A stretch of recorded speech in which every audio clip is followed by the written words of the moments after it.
There are times when a team's early season success masks issues bubbling beneath the surface. The Dallas Mavericks are a prime example of that. Through a quarter of the season, the Mavs owned one of the Western Conference's top 4 records.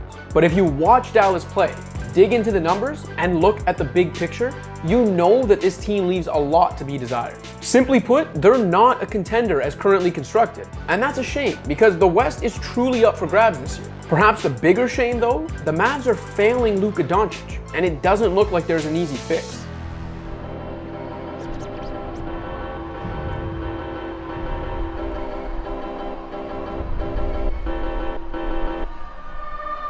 Dallas's 11-9 record through 20 games was good enough for 4th in a weakened, injury-battered West, but the process has been a lot uglier than the decent results, and even the results aren't coming anymore. The Mavs still owned a negative point differential overall, even after spanking the Pelicans by 32 points.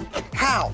How is that possible? There are problems to be found all over the court. Earlier in Doncic's career, the Mavs subsisted on an incredibly efficient offense overriding a lackluster defense. But there were signs of that attack starting to slip last year, as Dallas went from boasting the most efficient offense ever during the 2019-20 season to the league's 8th ranked offense a year ago, the final season of head coach Rick Carlisle's Mavericks tenure. The Mavs offense has only slipped further this season under Jason Kidd, as Doncic and company now own a bottom 10-0. It would be one thing if the offensive regression coincided with a defensive boost, but that hasn't been the case. The same Mavs defense that finished last season ranked 21st now ranks 22nd in points allowed per 100 possessions. Dallas is also a bottom 5 rebounding team, doesn't get to the rim often enough, ranks bottom 8 when it comes to getting to the free throw line, and rarely gets out in transition, which is obviously hard to do when you're not getting stops. This is an underwhelming, predictable team relying on Doncic's brilliance, Kristaps Porzingis post-ups,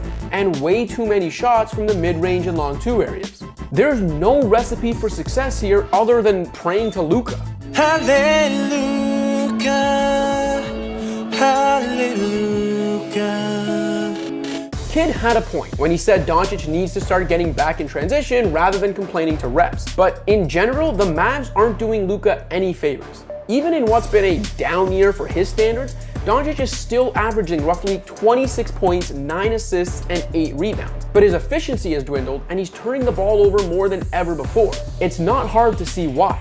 Sure, you can point to the fact officials are bailing him out far less this season, but the biggest culprit is that the Mavs are simply asking too much of him, expecting Luka to turn water into wine on a nightly basis. Doncic leads the league in usage rate for a 2nd straight year, finishing more than 36% of Dallas's possessions when he's on the court.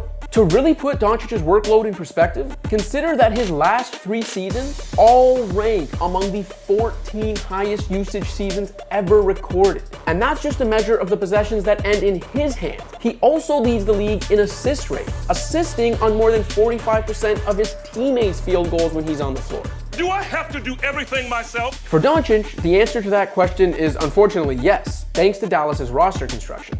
Luka's in his 4th season, but the Mavs have yet to find the type of secondary shot creator every contender needs. Jalen Brunson has been awesome for Dallas. Tim Hardaway Jr. has had his share of big moments alongside Doncic. And it's still incredible that Dallas was able to snag THJ while acquiring Porzingis. But let's be honest, you're not winning a title if one of Jalen Brunson or Tim Hardaway Jr. is your 2nd best offensive initiator.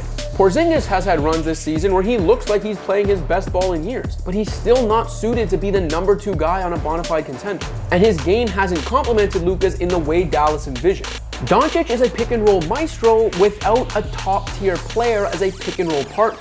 Dwight Powell and Maxi Kleber are both good rollers who pair well with Doncic, but they're also role players who both play roughly 20 minutes a night. Porzingis, meanwhile, wants to pop more than he wants to roll, and he prefers posting up in general. And we still haven't even touched on the defensive end, where Dallas continues to rely on Kleber and Dorian Finney-Smith as its best options matching up against the NBA's biggest and best wing scorers. We all clowned the Hawks for picking Trey over Luka, and rightfully so, but at least Atlanta's done a better job building around Young than Dallas has around Doncic. I had not considered that. So what now?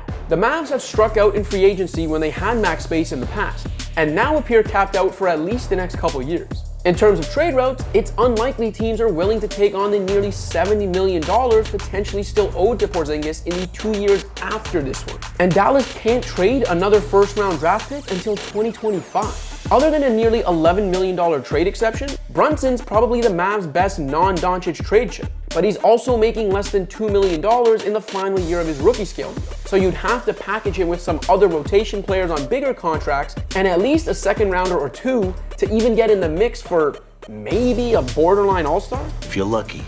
Is Brunson, salary filler, and a second rounder enough to bring Harrison Barnes back from Sacramento?